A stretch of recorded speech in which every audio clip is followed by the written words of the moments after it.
Hoje vamos falar sobre amor, identidade e cultura.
Quais as relações que poderiam existir entre o indivíduo, sua família e sua cultura?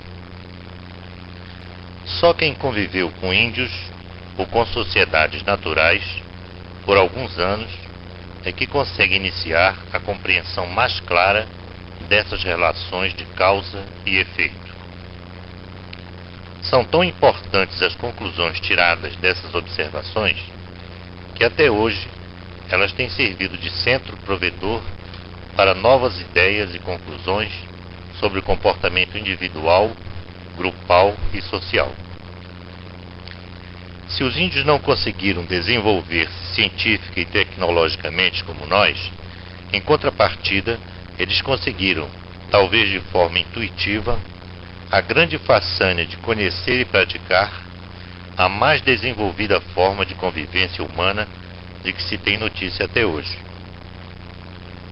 A forte integração do psiquismo individual dos índios é o resultado da sua organização familiar e cultural, tão equilibrada e funcional que certamente causaria inveja aos mais ilustres teóricos do socialismo, aos cientistas políticos, aos grandes economistas e, sobretudo, aos mais consagrados psiquiatras e psicanalistas.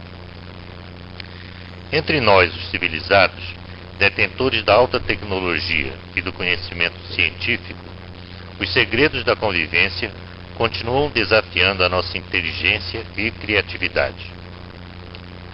A desintegração no âmbito familiar e social se reproduzem sem parar, tanto nos países ditos de primeiro mundo, quanto nos considerados países pobres.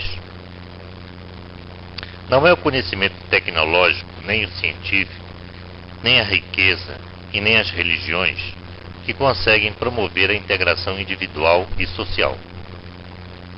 Há 4.000 anos, quando a civilização se iniciou, temos alimentado a ilusão de estarmos a caminho do progresso e do desenvolvimento. Somos observadores diretos desses fatos através das manchetes dos jornais e das televisões que noticiam diariamente, em todos os países, acontecimentos como guerras, crimes, dramas familiares, corrupção, mentiras, boatos e tragédias. Às vezes, dá para pensar que o indivíduo esquizofrênico é o produto final de uma família esquizofrênica que adoeceu porque pertence a uma sociedade também esquizofrênica que perpetua uma convivência social desintegradora. Antigas lembranças da escola fazem-nos voltar aos 7 anos de idade e ouvir da professora de ciências a seguinte frase: o corpo humano se divide em 3 partes: cabeça, tronco e membros. Essas são as primeiras experiências desintegradoras que a escola nos oferece. Embora esse registro fique gravado em nossa memória, sabemos que não estamos esquartejados, que formamos um conjunto só. Só conseguimos viver e conviver se nos sentirmos inteiros e com alma. Isso nos faz lembrar do caso de Rose. Se Rose existisse e seus pais desajeitados entendessem a importância de construir sua personalidade com as habilidades do diálogo, atenção, compreensão e amor, ela seria a outra Rose, a que recebeu um abraço e um beijo. Uma personalidade integrada é o resultado de uma personalidade forte, que é o resultado inevitável de uma convivência sintônica dentro e fora da família. Podemos afirmar que o amor nutre e fortalece a identidade, que ajusta e equilibra a personalidade do indivíduo. Ilustrando no esquema, poderia ser assim.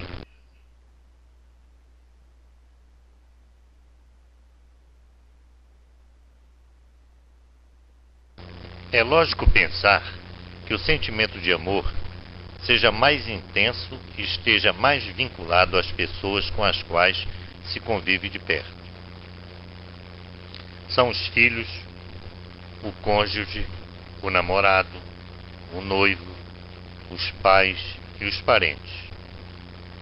Os sentimentos de amizade, companheirismo ou camaradagem poderiam ser entendidos como variantes menos intensas do amor.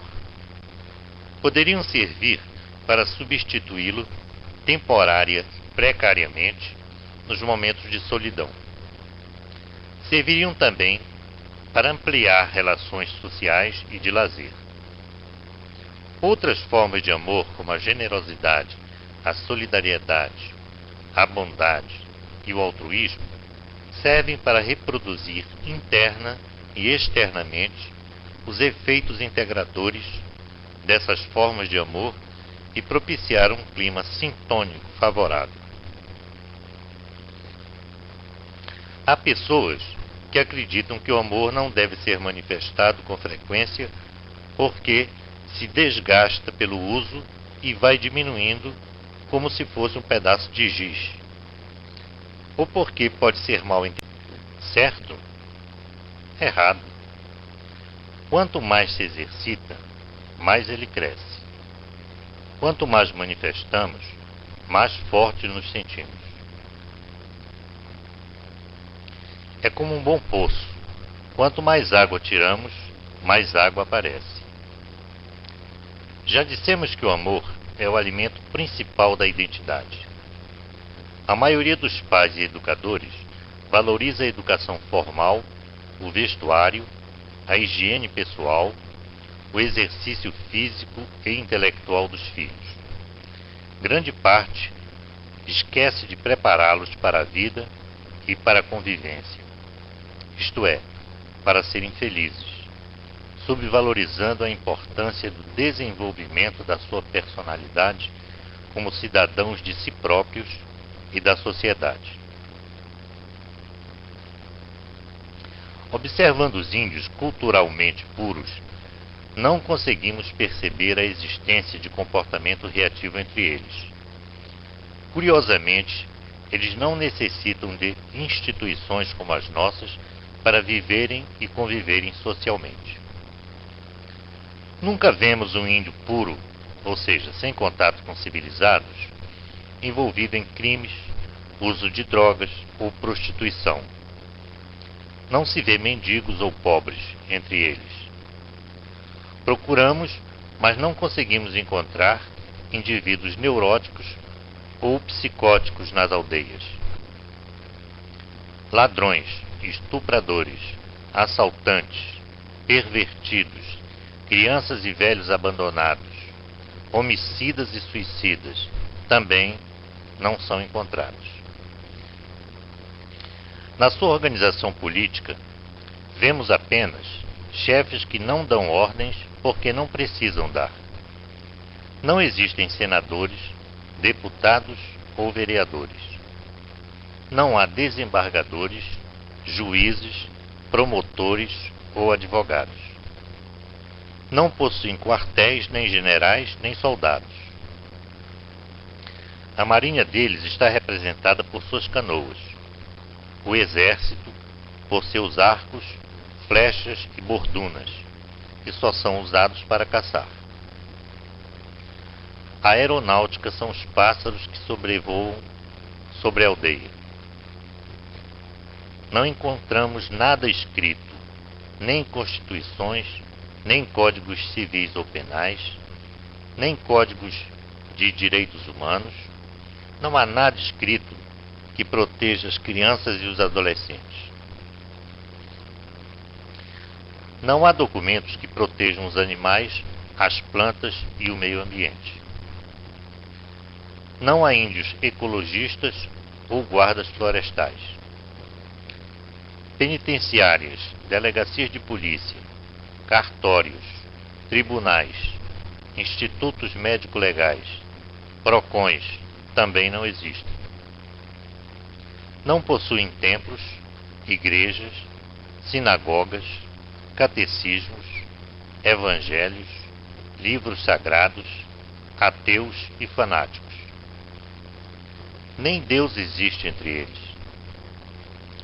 Pecados e blasfêmias, céus e infernos, limbos e purgatórios, santos e demônios, nada, não existe nada. Vai-se ficando cada vez mais decepcionado e confuso com tanta falta. E nós, que estamos acostumados com tudo isso. Tentamos procurar entre eles as instituições de caridade, as instituições científicas, escolas e universidades, hospitais, clínicas e ambulatórios. Nada. Não encontramos nada. Músicas ouvimos. Danças vemos. Rituais religiosos assistimos. Produtos agrícolas, caça e peixes comemos. Falam pouco, riem muito, banham-se alegremente no rio, trabalham para viver e não acumulam. Praticam esportes diferentes dos nossos, cantam e têm onde morar. Sempre bem nutridos. É difícil ver um índio obeso ou magricela. Namoram, casam e têm poucos filhos, mas nenhum é abandonado e nada existe escrito sobre o controle da natalidade. Os pajés ou xamãs representam e acumulam funções de saúde mental, religiosidade, mundo mágico e medicina do corpo, mas não têm templos ou clínicas. A poluição das águas está transformada nas vitórias régias, nos peixes e na limpidez do rio. O ar sempre está contaminado dos odores das plantas e das flores. A terra sempre está saturada de floresta. A impressão geral que se tem é a de que estão todos protegidos e tudo resolvido. Basta apenas caçar, pescar, plantar e fabricar utensílios e alimentos indispensáveis para a vida. O resto do tempo está reservado para viver e conviver tranquilamente dentro dos limites da paz, do respeito e dos interesses mútuos. Suas arengas e intrigas são dissipadas pelos anciãos do clã e em pouco tempo esquecidas. No início dá para sentir uma grande monotonia, uma saudade da selva de pedra, dos conflitos, do ruído do trânsito, das chaminés negras e, por que não confessar, da grande confusão do mundo civilizado e do grande conforto que ele proporciona aos privilegiados como nós. Com o passar do tempo, vamos nos acostumando e nos adaptando à paz e à harmonia deste lugar. Começamos a entender tantas coisas que não conhecíamos e a ficar perplexos com outras tantas coisas que ainda não conseguimos entender. Há coisas que ficam relativamente claras, mas que ainda merecem muita reflexão.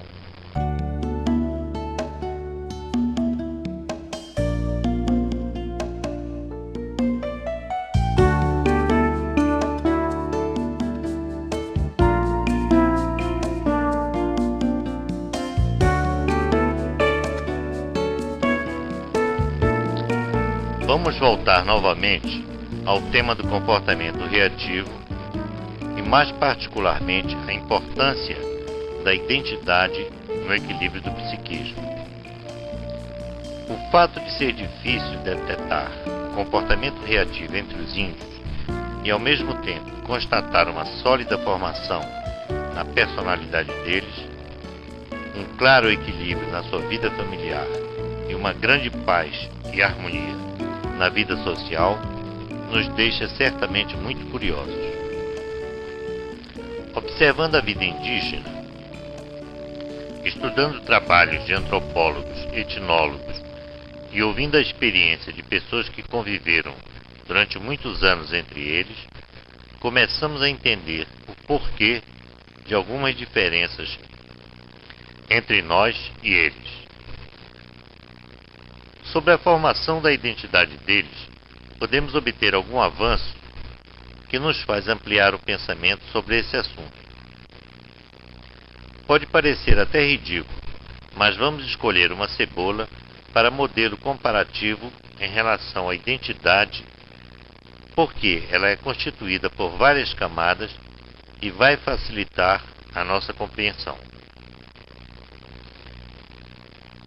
No centro de todas as cebolas existe o germe ou gêmula, que é o núcleo do qual se originará um dia a planta adulta.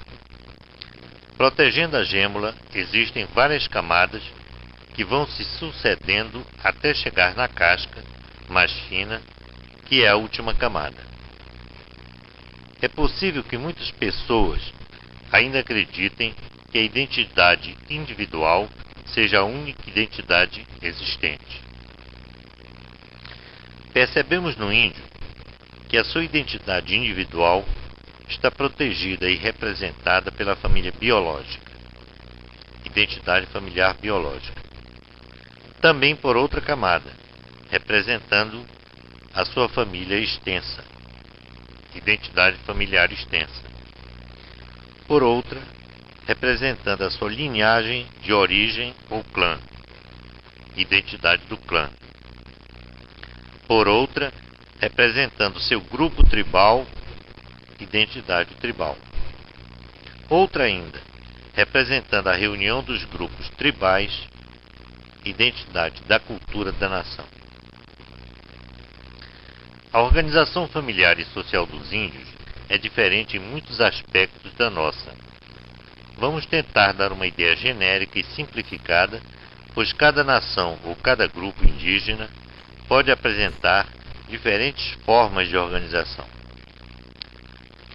Tomemos como exemplo uma criança ou um jovem índio, para entendermos como a sua identidade funciona em relação ao grupo como um todo. Identidade individual, o próprio índio com seu nome.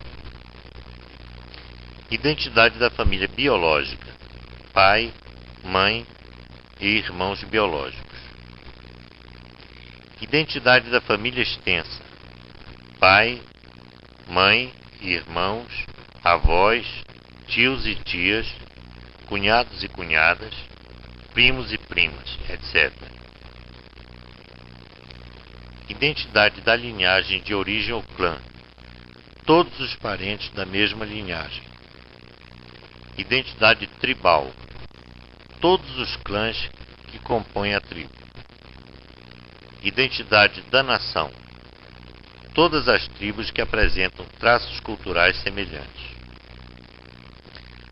As sociedades indígenas são as únicas sociedades humanas que possuem a família extensa, o clã, a cultura tribal e a cultura da nação. Tudo muito próximo e fácil de contactar. Numa mesma habitação coletiva, separados por pequenas divisórias, podem morar, além das crianças, seus pais, seus irmãos, seus cunhados e cunhadas, seus primos e primas, seus sobrinhos e sobrinhas, etc. Como moram juntos e convivem juntos, esse grupo é denominado de família extensa.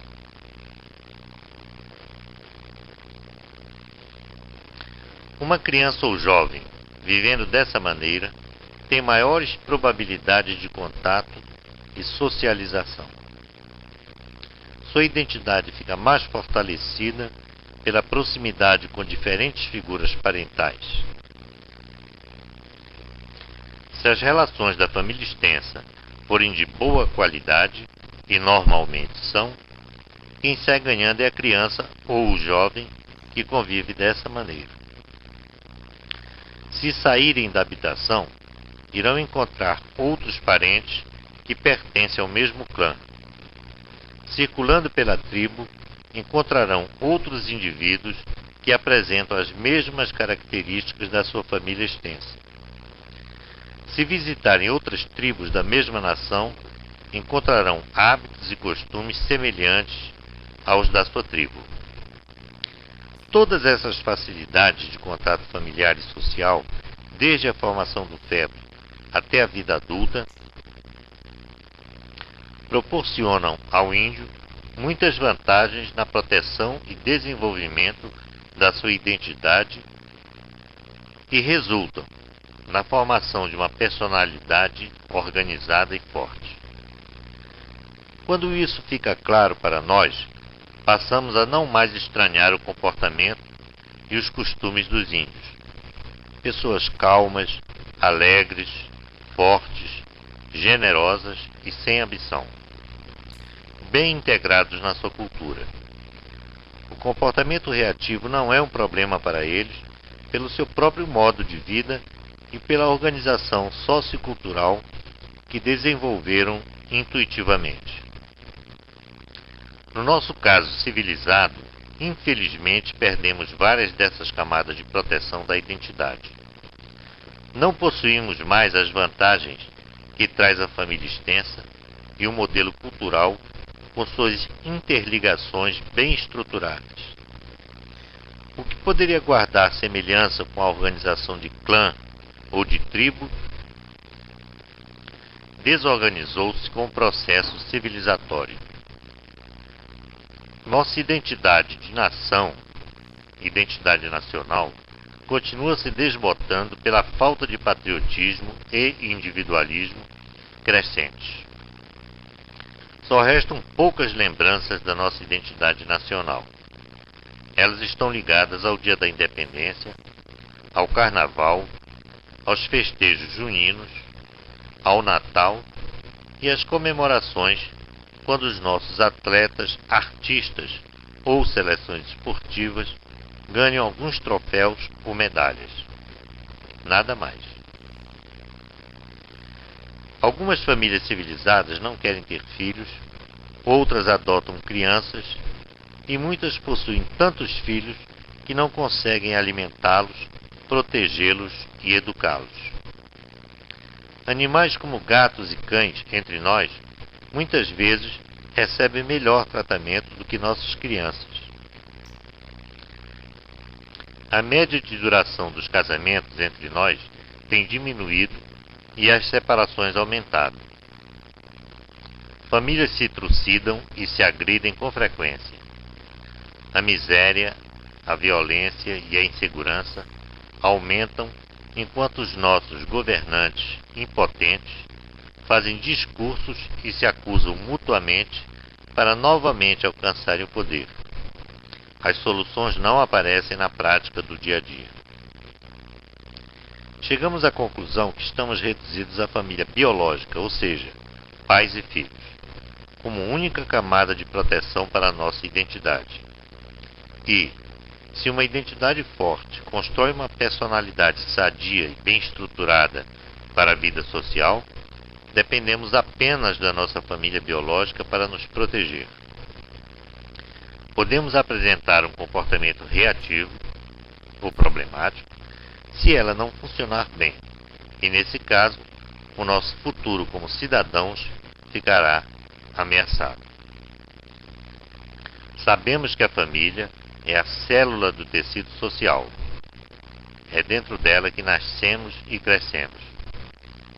É dentro dela que nossos filhos, netos e bisnetos nascem e crescem. nossa família biológica não mais dispõe de uma rede sociocultural bem desenvolvida e integrada. Ela terá então que encontrar formas alternativas para conseguir desempenhar normalmente suas funções de proteção, educação e socialização dos indivíduos, até que outras soluções apareçam para lhe dar apoio.